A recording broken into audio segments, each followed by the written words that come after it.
Fala galera, beleza? Tudo bom com vocês? Bom, então hoje aqui estamos para mais um vídeo e dessa vez vamos trazer mais um carro diferente aí. Eu tô aqui com um Renault Sandero, versão Zen 1.6 equipada com câmbio CVT, isso mesmo, câmbio CVT. Cara, minha primeira experiência com câmbio CVT e eu vou relatar aqui o que eu tô achando do CVT, né? Primeira coisa aqui, ó, da partida nele, pisa no freio, no P, vira a chave, pegou, normal. Bom, então vamos sair aqui com o Sandero.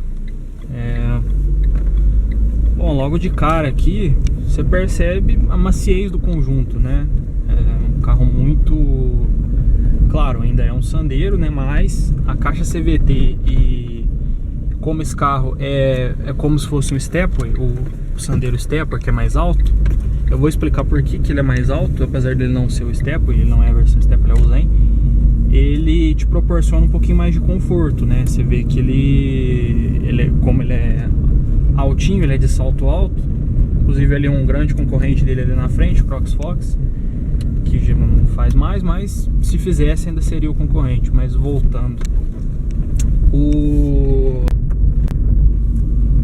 te proporciona conforto, cara. Suspensão alta aí, pra você passar em buraco, pra você passar em valeta, cara, muito boa, assim. Eu acho ela um pouquinho seca, mas não é nem por conta da... Talvez não por conta da altura, talvez é por conta da calibragem mesmo que a Renault escolheu, que não foi a mais adequada, né, pro carro estar um pouco mais alto. Acho que se eles fizessem ela mais mole, o carro ia ficar muito instável.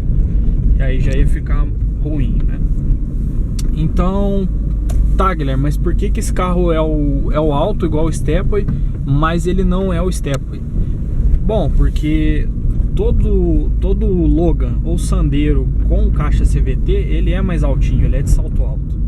Porque a caixa CVT, segundo a Renault, é um pouco mais alta para colocar ali no motor. E aí a gente precisa ter um carro com um pouquinho mais de vão livre do solo, que é o caso aqui.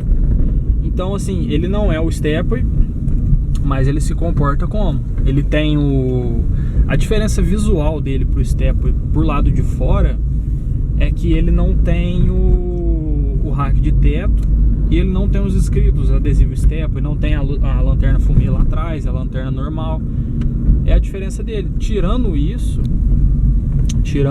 ele é quase como o Renault Stepway, o Sandero Stepway.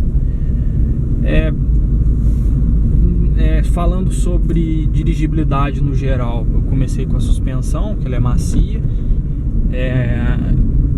A caixa CVT, ela é uma caixa que ela não tem marcha. Apesar de a Renault falar...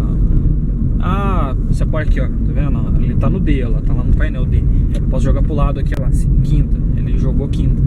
Mas ele não é uma marcha real, é uma marcha simulada. Então, qual que é o barato do CVT? Ele não tem marcha. Então, ó, eu vou sair do quebra-mola aqui, ó. Ele joga lá em 2000 e ele não passa, ele fica. Ó, tá lá, 1500 lá e vai ficando. E ele vai desenvolvendo velocidade.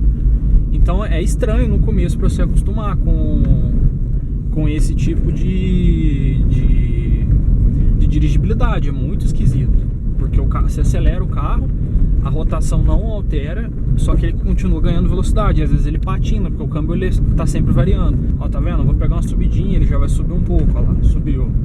Subiu bem pouquinho, porque aqui eu já tô embalado. Mas ele subiu, ó lá, pra 2000 e tal, e ele vai trabalhando assim. Ele vai alterando. Então, assim, em morro, ele tende a subir mais. Ele joga lá pra 3000 e tal. É até um pouquinho incômodo, porque ele acelera um pouco mais que o normal. Mas na reta, ó, caiu de novo. E ele vai indo assim. Então, para consumo, a ideia é genial. Se for ver em termos de dinâmico, em termos dinâmicos, esse aqui é o câmbio mais é o câmbio que mais aproveita o motor possível. Ele tá sempre se readequando ao motor. Não é igual os câmbios convencionais, que ele tem uma rotação, troca, tem uma rotação, troca. Não, ele vai sempre na mesma.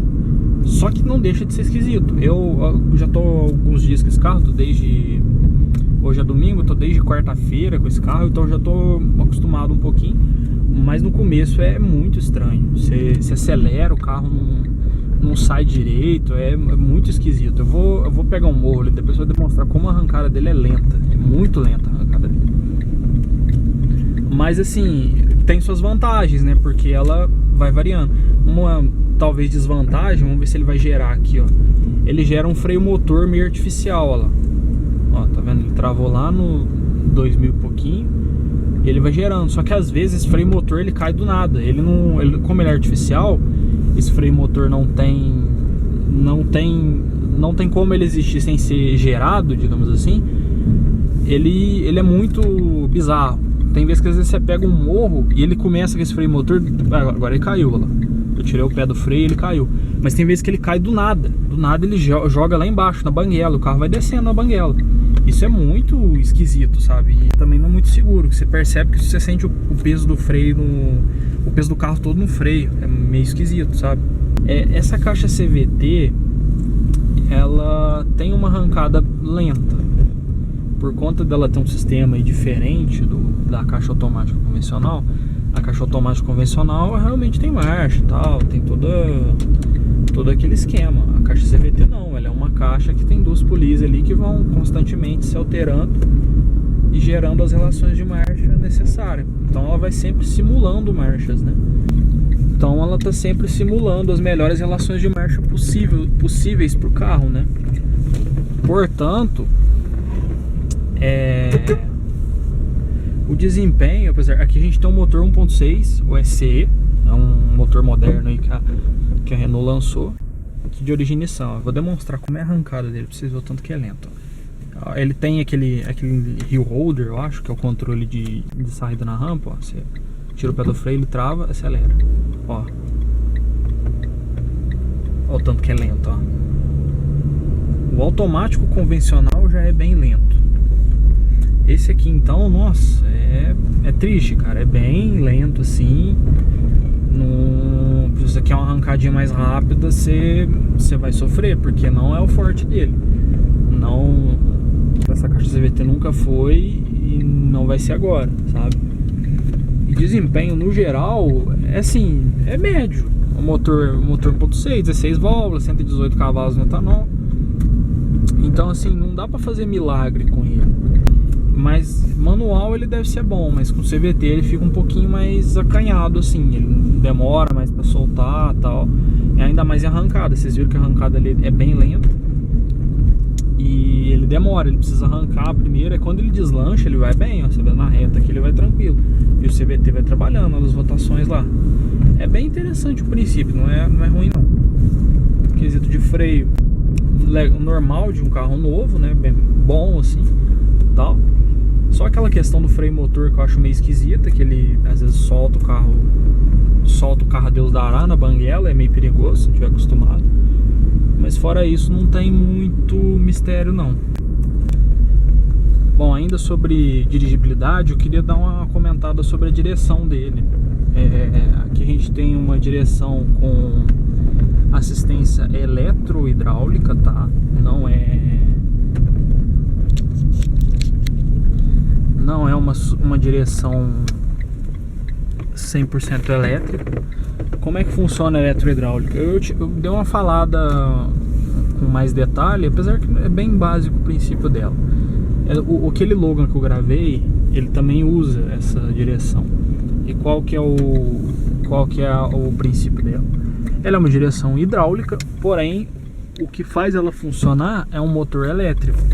Diferentemente da direção hidráulica convencional, que ela tem uma polia ligada no motor e essa polia toca a bomba da direção e consequentemente faz ela funcionar. Aqui a gente tem uma direção que não rouba a potência do motor, porém, contudo, entretanto, é pesada. É mais pesada não é na direção de uma carreta, por exemplo, que a gente está vendo aqui, mas é mais pesada do que uma direção convencional, não é? É uma direção elétrica. Então você vê que para manobra ela é um pouquinho mais pesada. Pode incomodar quem está acostumado com direção elétrica. Consumo. Aí já é um dado um pouquinho controverso, né? Os dados da Renault falam em 8.1 no etanol dentro da cidade. Na gasolina eu não pesquisei, mas no etanol 8.1. Porém, não é o que a gente vê aqui. Eu tô usando esse carro bastante na cidade e a melhor média que eu fiz com ele foi 7 no etanol. E com essa condução que eu tô tendo aqui, eu tô com o ar ligado agora, mas eu ando geralmente sem o ar ligado. Eu tô com o ar ligado só por causa do vídeo, pra não ficar barulho de vento. Porque sem ar é isso aí, cara, é 7. Eu achei assim, na média de um carro automático. Porque eu já dirigi o K 1.5 automático mesmo, né, CVT. E ele fazia 6,5, 6.7, 6,8, que eu achava meio pesado. Esse aqui segue na mesma linha, entendeu? Ele só é mais econômico. O Polo 1.6 MSI. Esse carro gasta muito, o Polo. Mas ele tá ok. Na estrada ele fez no computador de bordo medindo na bomba não. Essa média da cidade aí eu medi na bomba. No computador de bordo ele geralmente engana um pouquinho para menos. É engraçado, ele joga menos aqui no computador, você vai medir na bomba, o carro fez mais. Então vale a pena você fazer mais média na bomba do que média no computador. Não dá pra confiar 100% nele não. Na estrada ele chegou a fazer, se eu não estiver enganado, 10 pelo computador de bordo, mas eu não medi na bomba, né?